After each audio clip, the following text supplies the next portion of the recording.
hope everybody got their Advil and their coffee. They're good to go. Maybe a nap in. I could use one. This is a real pleasure for me. So I met Digit, I don't know, it's been years ago, Texas, I think.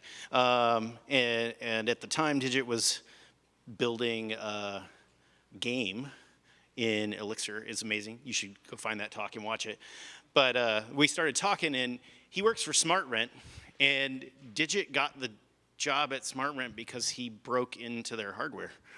So maybe he'll share a little bit of that story, maybe not. Thank you, Digit. Welcome.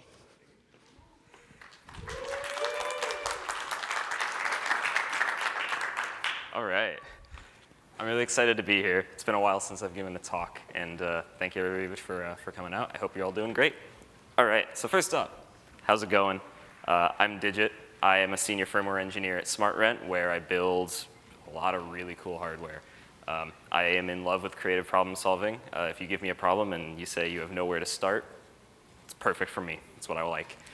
I, on the side, maintain the Elixir Burrito project, if you are familiar with that. Thank you.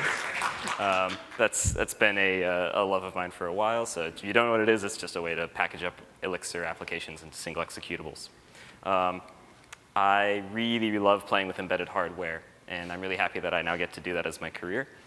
And I always feel like I always got things to learn, and that I always never run out of projects. That's both my weakness and my favorite aspect of my life. So let's go over what we're going to talk about. I'm going to quickly go over what we do at SmartRent and some of the custom hardware and some of the custom pieces that we build. And then we're going to go over the high-level architecture of Flutter and get into a little bit about what it is, why we picked it for this product that we were making, and why we didn't pick some other solutions. I'm going to talk about the journey of how we went from a piece of hardware with no firmware on it that we got from a factory to something that we're installing right into people's apartments now. And then I will have a very cool live demo that I am 100% sure will work. And then I have some cool open source news, so watch out for that. All right, so engineering at SmartRent. First of all, shout out to everybody at SmartRent who's either here in the audience or watching live. Basically, all we do is we design enterprise-scale smart home solutions for multifamily housing, apartments, condos, new build houses, all those kinds of places. It's a kind of, we like to call it the gateway drug to smart homes, because everybody kind of walks in and they get a smart lock, and now they can kind of play with it. We primarily utilize Z-Wave smart devices. It's a sub-gigahertz frequency. We deploy everything using a 4G backhaul network. It's all MQTT based. We use a lot of nerves. Almost all the hubs we've been installing recently are running nerves firmware. There's thousands and thousands and thousands of devices that are running nerves out there. It's so cool. And a lot of custom hardware that has been designed by us and our partners at Zapato. It's a lot of fun. This is one of our custom pieces of hardware. If you saw Frank Hundlitz's talk at another Code Beam, I think it was last year, he had a couple of these devices and talked about this one. This is the Hub Plus. It is actually a thermostat and a smart home hub, all in one device. It's only about the size of like a hockey puck, and it replaces your thermostat. And the reason we did that was because the thermostat is in a good cellular reception area. It's right in the middle of the room, probably a lot of windows, because we had problems where people were putting hubs behind refrigerators and in like metal cabinets, which wasn't great. And also, we already have power there, so we don't have to worry about powering the hub and getting an outlet, because there's already 24 volts VAC running through your thermostat system anyways. So it was kind of a really fun solution. This thing is actually a very cool little tiny Linux machine. It's running an SoC called the Allwinner H3. It's a 32-bit ARM CPU. It has the smart home hub capabilities. It is also a thermostat. It has a LED indicator display, so it's got like 7-segment and all that. It's got 4G LTE. It's got 2.4 gigahertz Wi-Fi, Bluetooth, and BLE support. It also has the Z-Wave antenna. The 2.4 gigahertz can also be used for Thread in the future, potentially. This is the piece of hardware I really want to talk about, though, because this has been kind of my life for the last like 2 years. This guy is the Fusion 3. It is running an Allwinner A64. This is a 64-bit processor, so a little beefier. It is a smart home hub and thermostat, just like the Hub Plus.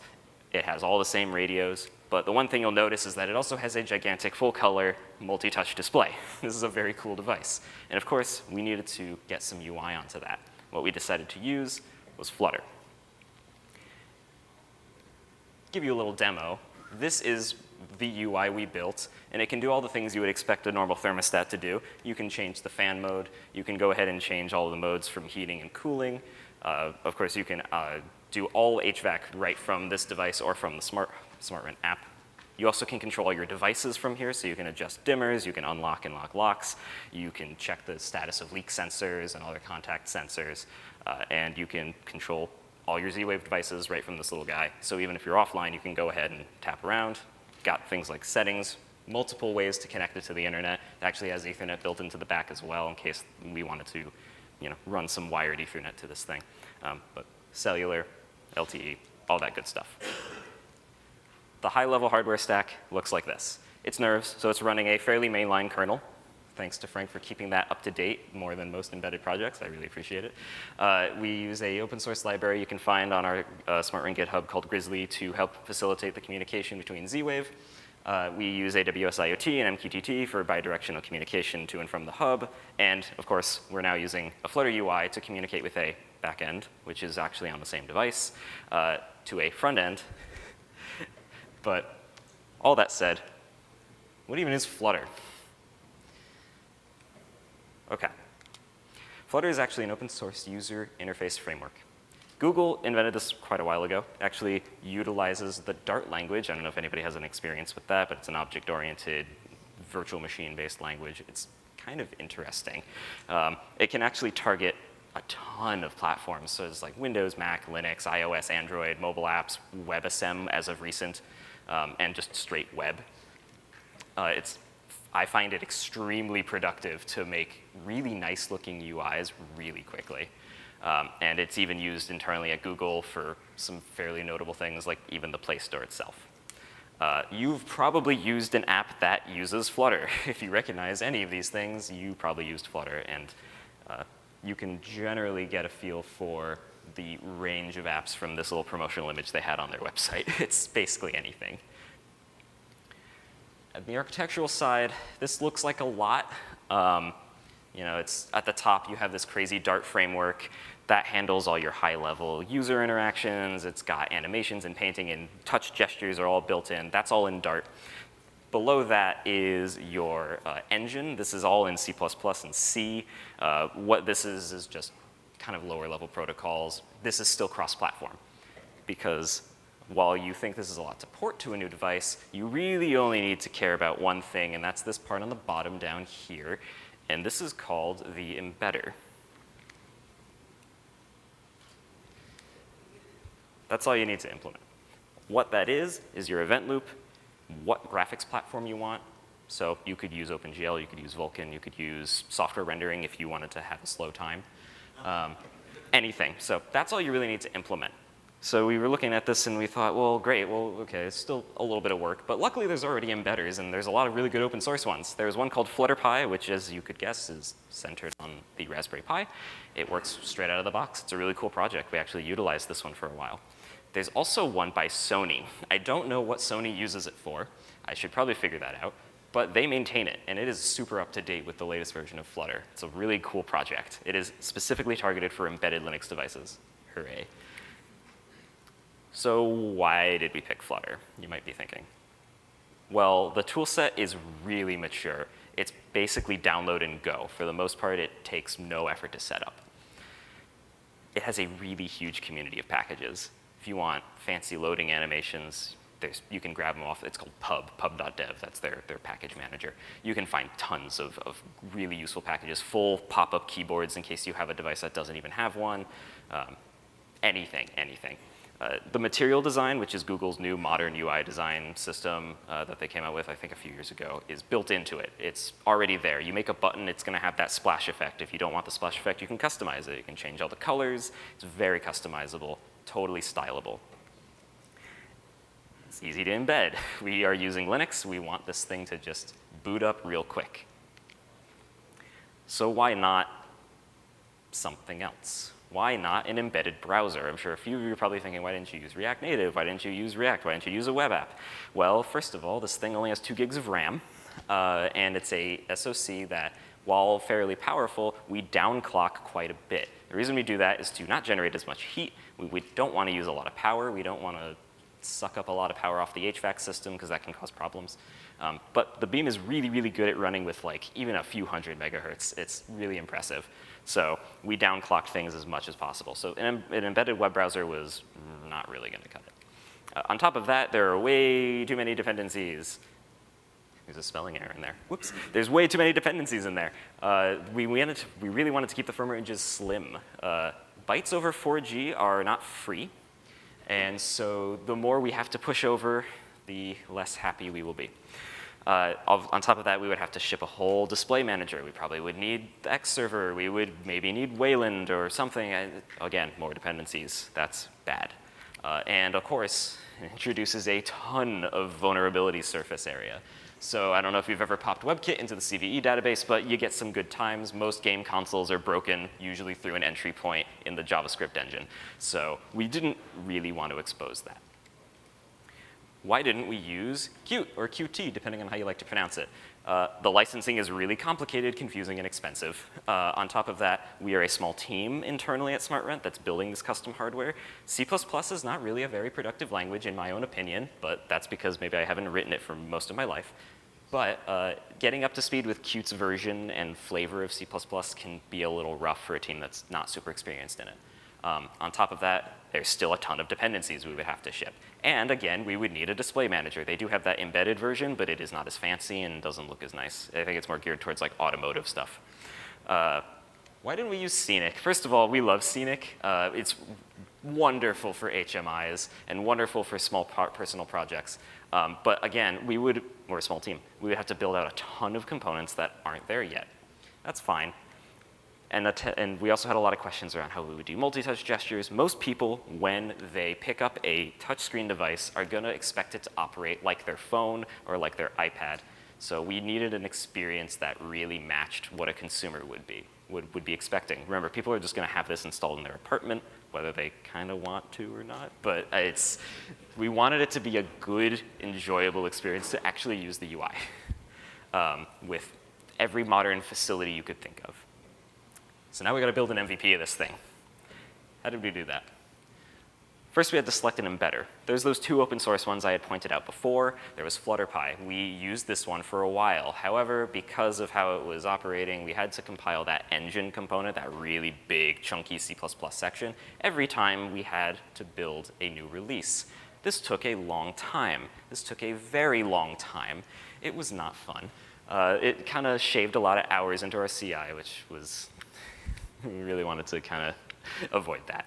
I had to hack out libsystemd. It was just built into the embedder as the event loop provider. I replaced it with libuev, which is lib micro event loop. If you're looking for an event loop library in C, that's like dead simple. It's really good. So kind of had to hack that out. So now we have a fork of it. This did work for a while, but now we have our own fork. And we did end up contributing some stuff back, but maintaining it, again, for a small team wasn't gonna fly currently. So we turned towards Sony's embedder. Sony's embedder was really up to date, just like FlutterPy, but it didn't cause us to recompile everything every time. They provided pre-built, statically linked SO libraries that you could just pull down. So it was really easy. It shaved off that hour and 55 minutes down to like 40 minutes, which is more what you would expect when building an entire nerve system, because it is still the whole Linux kernel and a bunch of other stuff. Both of these, of course, required us to interface with buildroot. If you've ever made custom build systems in nerves, you know you need to use buildroot because that's how we compile the kernel and how we manage dependencies. So we do have packages we wrote to pull these into our buildroot system, and they are open sourced and up there. Both of these actually are using direct rendering, which means we don't need X. There is no X server, there's no display manager. We are just using the hardware accelerated frame buffer. It's awesome. Now the next problem, how do we talk between these two? Dart is in another VM, Elixir's in another VM. How do we get these two things to communicate? We had a first attempt that we did. We needed some kind of RPC-like interface, but we wanted a typed contract between the two. We didn't want them drifting apart. The first thing we actually did was a GQL, because there was some mature support in Flutter for GraphQL, and there's mature support for GraphQL in Elixir via Absinthe. We used Absinthe on the Elixir side to generate the schema. We generated the schema, we put that in Dart. Dart would generate a bunch of typed code, so we got really nice editor suggestions and type checking at compile time, which was awesome. The resolvers on the firmware side would reach out to the different components because the firmware is built up of a ton of different systems. There's the Z-Wave side. We might have to go query a device. We might have a device cache so we don't flood the Z-Wave network with tons of requests. We would have to talk about how we could get weather data. So we just build out some resolvers, and depending on your query, we would reach out to the specific firmware component and resolve the request for the front end. And then, yeah, Dart utilized code generation. There's a lot of code generation involved with GraphQL in the Dart side because Dart didn't have macros. It does now, but it didn't when we started this project. That said, I can't deny that we had some issues with GraphQL. We are planning a future second attempt at this RPC interface. The problems we were running into is that GraphQL has kind of way too much overhead after we started playing with it and started deploying it. Queries were taking kind of a little too long. We felt like we were reaching the limits of the Flutter GraphQL client, which was a little unfortunate. And we were having some issues with absent subscription latency. I think there was like a minimum 250 millisecond back and forth between something being published. We were trying to figure that out with them. Couldn't nail it down exactly. We're actually going to move to protobufs and gRPC next. We've done some experiments with it. I know you might be saying, like, well, that's complicated, but protobufs are the same thing. It's a schema. You define it. It generates code. And then everybody talks the same language. That's all we need. My personal pipe dream, however, and I don't have anything to prove this, but I would really like to have a Dart node. I started writing the Erlang distribution protocol in Dart, and I got the handshake part going, but I need to move on to the next, like actually exchanging information and all that. I got it showing up in EPMD, but that's about as far as I made it. But that would be my really, really like ideal communication mechanism for this. Here's a really cool thing. Because we have defined an RPC interface, and because we're using it as a front end and a back end, you can do remote development. That means you can run this RPC server in two modes. Closed, which is how production firmware is automatically configured, which is it listens to localhost and you just kind of talk back and forth over that socket. We actually used a Unix socket at one point just on the file system under temp. And then there's open, which actually binds this RPC server to your LAN. What that means is you can run, because Dart is cross-platform, you can run the front end on your computer, rapidly iterate on the design, and use a physical real device that's providing real firmware data as your back end. And so you can just really rapidly, without flashing anything or copying anything over to the device, just bang out UI components all day. And it really accelerated the development. You can control the physical device remotely, which was really fun because I had the thermostat on my wall and I was developing the little thermostat flyout menu and I was just like changing my HVAC on and off all day. it was pretty fun. This is what this looks like. This is it running on on my MacBook at work, and there's the whole UI just in a Mac OS window running, talking to a real device. You can even see there's like a tiny little device is sleeping on the bottom because otherwise we blank out the screen when it's sleeping, but it's just so you know. I have a demo to show, and it's going to preface some of the next things I'll talk about. This will either go really well or really badly, but I think it'll go really well. So you can't really see it up here, but I have a Raspberry Pi 5 and a touch screen, and I have it running through a capture card here. This is a real Nerves Flutter demo that's going on that I built out just for CodeBeam.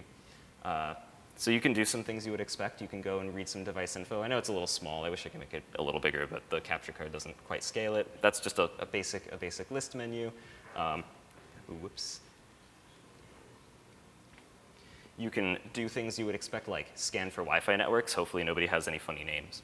But this is a menu you would expect to be present in a modern device. Oh, there's actually no Wi-Fi networks. That's interesting. Might have gotten overwhelmed. Of course, I wanted to show some demos of how nice and smooth you can actually use Flutter on this embedded device. Yes, it is a Pi 5. It is pretty powerful, but this has also been tested on Pi 4, and most ARM64 devices are going to be able to run this pretty well.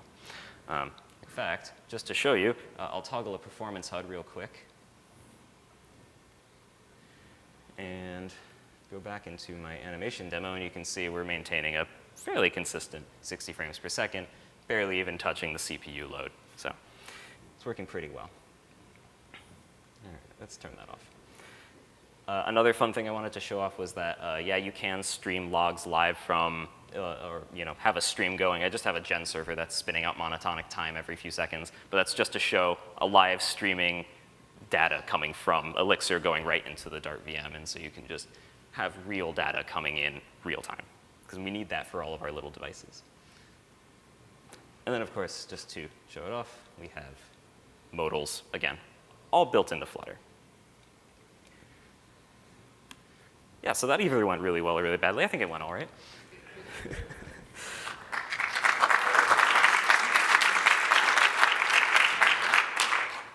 OK. So how? Like, get a little more technical, I'm sure. You probably want this. So there's two things that are involved in this. There's one library called Nerves Flutter Support, and there's one called Nerves Flutter Example. Nerves Flutter Example is what I just showed you. It's that firmware all in one with the Flutter app, everything all packaged up together. Nerves Flutter Support is a bunch of runtime libraries, including the embedder, which is Sony's embedder that we pull in, and a couple custom patches we had to make to some runtime libraries, because base Nerve systems don't ship with libdrm or libegl or any of those things. Usually, you would have to build a system for that. If you know Nerves Kiosk, that's a totally different system you have to pull in and build and maintain. This is not the case with Nerves Flutter Support. There is no system. This is dropped into the base RPi 5 system or RPi 4 system. There's no additional things. In fact, I've seen this run on other ARM64 devices. This is just a hex dependency. You can pull this in, and now you can create a Flutter app and have it running on an ARM64 Nerves device. You can use it with virtually no changes to your existing system, unless you have some weird library conflicts. That includes the RPi 4, the RPi 5. We provide all the pre-built artifacts. We pull them down off a CDN for you during mix compile and mix firmware. Don't have to worry about anything. It also provides a lot of gen servers and child specs to help you kind of get the app up and running. Goes through muon traps, so it's supervised. If the UI dies, it gets restarted automatically. All that good distributed system stuff we all know and love. Nerves Flutter Example is an up and running quickly example that you can take a look at. I'm just going to go pretty quickly through this, but the big thing I want to point out is this is the gRPC Flutter backend that I was talking about. It does work really, really well. It's tested on RPi 4, RPi 5, and this guy, Lars, one day told me, hey, I got that running on another device, and brought it here, which was really nice of him. So he's running on an actual Clockwork. Really cool. Thank you so much. Did that in like a day. I was not expecting it. All right, so how did we make this without a system? Well, the secret sauce is build root again, but not to build the whole system. All I did was build a root file system with all the libraries using the same Nerves tool chains that we use for building all the other systems, and then just kind of plucked out the things I needed in the same shape of the rest of the root file system. I fetched the Sony embedder. I apply a few questionable patches to some libraries because there's some hard-coded paths I had to change. And then I pack them all up into an archive. And then I do some really fun dynamic linker tricks. At runtime, every library is located in Nerves Flutter Support's priv directory. I use LD library path to override what the embedder is going to look for those libraries, and done. That's it. It's actually not that hard. It feels a little hacky, but it works really well and has never broken on me yet. If you ever want to get the idea of what this looks like, here it is. Down here, you can actually see I'm just passing in some environment, and you can see right there, LD library path is just the lib path and then the existing library load path. I love embedded Linux. You can hack it to your heart's content. If you wanted to get started with this, all you really got to do is add this to your existing RPi 4 or RPi 5 firmware project. You can create a Flutter app by using Flutter create Flutter app. If you leave it as Flutter app, that means you don't have to change other configuration because it expects it to be in that folder, but you can configure that if you want. The exact version of Flutter will kind of increment with Nerves Flutter support, so that'll be that'll be signed pretty well. And then all you have to do is add one more step to your mix release. You already have a Nerves mix release project, so it's already in there. Just add one more line right here. Add Nerves Flutter support, build Flutter app. And again, if you want to configure where your Flutter app is being pulled from, if you have it in a separate repo, you can do that with more configuration options. Otherwise, it just looks for a folder called Flutter app. And if there's a Flutter app in there, it'll automatically grab it, compile it, put it in your firmware. You're good to go. If you've never seen what Flutter and Dart looks like, here's a really basic widget. This is that Nerves logo that showed up at the very beginning. We use Nerves hooks. We use Flutter hooks. The reason for that is because it's familiar. If you've used React hooks, it's basically the same thing. Helps you manage your state pretty well. Some little tips I like to say is that we keep things stateless. We avoid the stateful widgets. We instead use hook widgets, which are stateless, technically. All it really does is help you manage it. Flutter hooks are big key things. We use SVGs because if we want to support more screen resolutions, we'll want to support different resolutions for our icons and logos, and all those buttons are all SVGs. Try to avoid multi-level inheritance. Dart is an object-oriented language. Just common pitfalls for OO languages. Just watch out. Walk you through this. We're extending the hook widget. Every widget is going to have a constructor. It's also going to have this build method. This is just like, if you're familiar with React, it just runs this over and over again to build the new version, and then hooks will cause a rebuild. And that's really it. If you want to use that in anything fancier, you just return it, and then in another context, you can see I'm pulling that and wrapping it in a fade in so that it has a nice animation as it fades in, and then wrapping it in a bunch of row and column layout code. Again, everything in layout is handled by Flutter. You just put it into the widget tree, and it'll reflow everything for you. What it looks like at build time is this. If you're on Mac OS, you have to use Docker. I'm sorry, this is a weird Dart limitation, so I sped this video up a little bit because it takes a little bit to compile the Flutter program. Hopefully that'll be fixed in the future. That's it. You don't have to do much more configuration than what I just talked about. It's pretty simple to get up and running. And you might be thinking, well, when can I use this? I'm going to be publishing the hex packages today, later today. If you want to look at the code, it's already on GitHub. It's already public. Both Nerves Flutter support and Nerves Flutter example are open and ready to go. You can pull them down, flash them onto your Raspberry Pis. I've tested them on Raspberry Pis. I've tested them on Pi 4 and 5. If it works on other AH64 systems, please let me know. If it doesn't, also let me know. And that's all I got. Thanks.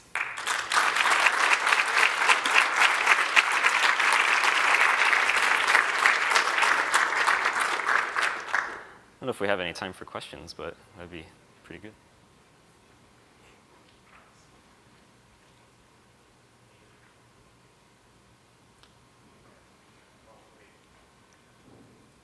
I'm really bad at turning on the microphone.